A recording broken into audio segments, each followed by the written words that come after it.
അപ്പോൾ നമ്മളിന്ന് പഠിക്കാൻ പോകുന്നത് പുതിയ പാർലമെന്റ് മന്ദിരത്തെ പറ്റിയാണ്. അപ്പോൾ ഇന്ത്യയിൽ പുതിയൊരു പാർലമെന്റ് മന്ദിരം വന്നിട്ടുണ്ട്, അതിനെ പറ്റിയാണ് നമ്മൾ പഠിക്കാൻ പോകുന്നത്. ഓക്കെ, പുതിയ പാർലമെന്റ് മന്ദിരം പാർലമെന്റ് ഹൗസ് ഓഫ് ഇന്ത്യ അല്ലെങ്കിൽ ഭാരത് കാ സദൻ എന്ന് അറിയപ്പെടുന്നു.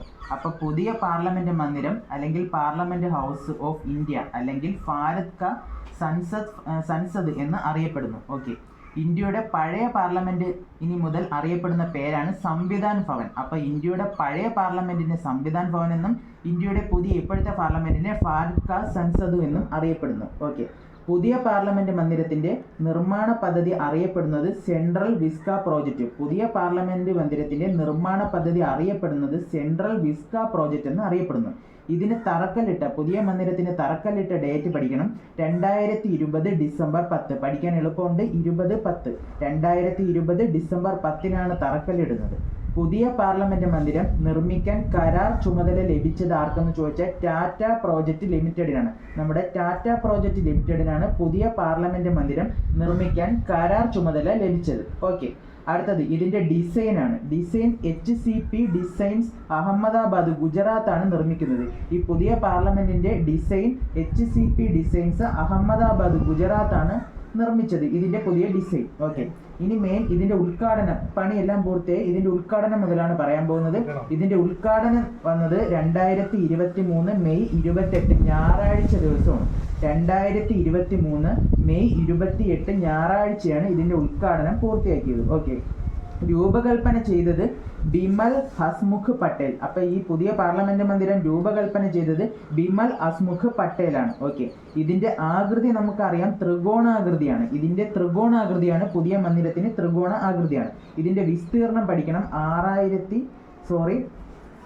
65,000 ചതുരശ്ര മീറ്റർ ആണ്. ഇതിന്റെ വിസ്തൃതി 65,000 ചതുരശ്ര മീറ്റർ ആണ്. 4 നില കെട്ടിടമാണ്. ഇതൊരു 4 നില കെട്ടിടമാണ് പുതിയ പാർലമെന്റ് മന്ദിരം. ഓക്കെ, 65,000 ചതുരശ്ര മീറ്റർ ഉണ്ട്. 4 നില കെട്ടിടമാണ് ഈ പാർലമെന്റ് മന്ദിരം.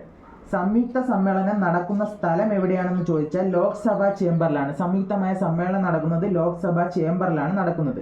ലോക്സഭാ സീറ്റുകളുടെ എണ്ണം പറയുകയാണെങ്കിൽ ഒരു നമ്പർ ഇട്ട് നമുക്ക് നോക്കാം. 888 ആണ്. 888 ലോക്സഭാ സീറ്റുകളുടെ എണ്ണം. ഇതിൽ ലോക്സഭാ സീറ്റുകളുടെ എണ്ണം 888-ഉം രാജ്യസഭാ സീറ്റുകളുടെ എണ്ണം 384-ഉമാണ്. അപ്പം 384 രാജ്യസഭാ സീറ്റും 888 ലോക്സഭാ സീറ്റുകളുമാണ്. അപ്പൊ ഇത് രണ്ടും കൂടെ കൂട്ടി ആകെ സീറ്റുകളുടെ എണ്ണം ചോദിച്ചാൽ 1272 സീറ്റുകളുണ്ട്. 1272 സീറ്റുകൾ. ഓക്കെ, 3 പ്രമേയങ്ങൾ അടിസ്ഥാനമാക്കിയാണ് മന്ദിരം നിർമ്മിച്ചിരിക്കുന്നത്. മയിൽ, താമര, ആൽമരം എന്നീ 3 പ്രമേയങ്ങൾ അടിസ്ഥാനമാക്കിയിട്ടാണ് നിർമ്മിച്ചിരിക്കുന്നത്. മയില്, താമര, ആൽമരം. ലോക്സഭാ ചേംബർ നിർമ്മിക്കുന്ന പ്രമേയം മയിലാണ്. നമ്മുടെ ലോകസഭ ഇത് നിയമിക്കുന്ന ചേംബർ നിർമ്മിച്ചിരിക്കുന്നത് മയിലിൻ്റെതിലും, അതുപോലെ തന്നെ രാജ്യസഭാ ചേംബർ നിർമ്മിച്ചിരിക്കുന്ന പ്രമേയം താമരയാണ്. രാജ്യസഭ താമരയും. സെൻട്രൽ ലോഞ്ച് നിർമ്മിച്ചിരിക്കുന്ന പ്രമേയം ആൽമരം. സെൻട്രൽ ലോഞ്ച് ആൽമരത്തിന്റെ പ്രമേയത്തിലാണ് നിർമ്മിച്ചിരിക്കുന്നത്. ഓക്കെ, ഇനി നമുക്ക് പ്രവേശന കവാടങ്ങളുടെ എണ്ണം ചോദിക്കുകയാണെങ്കിൽ ത്രികോണാകൃതി നമ്മൾ പറഞ്ഞായിരുന്നു. 3 പ്രവേശന കവാടങ്ങളാണ് ഇതിലുള്ളത്. 3 പ്രവേശന കവാടങ്ങൾ. ആ 3 പ്രവേശന കവാടങ്ങൾക്ക് പേരുകളുണ്ട്. അതിൽ ആദ്യത്തേത് ഗ്യാൻ ദ്വാർ എന്ന് അറിയപ്പെടുന്നു. ഗ്യാൻ ദ്വാർ. 1 ഗ്യാൻ ദ്വാർ, 2 ശക്തി ദ്വാർ, 3 കർമ്മ ദ്വാർ. അപ്പോൾ 3 പ്രവേശന കവാടങ്ങൾ: ഗ്യാൻ ദ്വാർ, ശക്തി ദ്വാർ, കർമ്മ ദ്വാർ. ഓക്കെ, അടുത്തത് പുതിയ പാർലമെന്റ് മന്ദിരത്തിന്റെ സ്മരണാർത്ഥം രാജ്യത്ത് പുറത്തിറക്കിയ നാണയം എത്ര രൂപ എന്ന് ചോദിച്ചാൽ 75 രൂപയാണ്.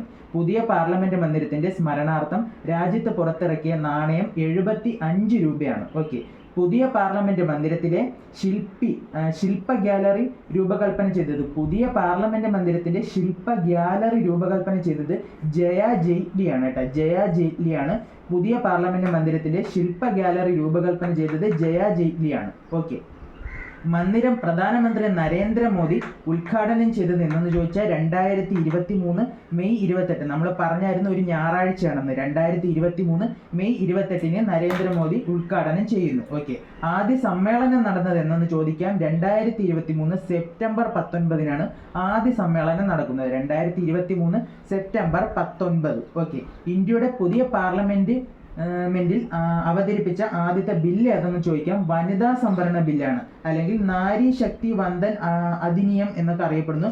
നാരി ശക്തി വന്ദൻ അധിനിയം വനിതാ സംവരണ ബില്ലാണ്. ആദ്യ പാർലമെന്റിൽ അവതരിപ്പിച്ച ആദ്യ ബില്ല് വനിതാ സംവരണ ബില്ലാണ്. ബിൽ അവതരിപ്പിച്ചത് ആരെന്ന് ചോദിക്കാം. അർജുൻ റാം മേഘ്വാൾ. അർജുൻ റാം മേഘ്വാൾ ആണ് ഈ ബില്ല് പാർലമെന്റിൽ അവതരിപ്പിക്കുന്നത്. അർജുൻ റാം മേഘ്വാൾ. അപ്പോൾ നമ്മൾ പാർലമെന്റ് മന്ദിരത്തിന്റെ ഇത് നമ്മൾ പറഞ്ഞു കഴിഞ്ഞു.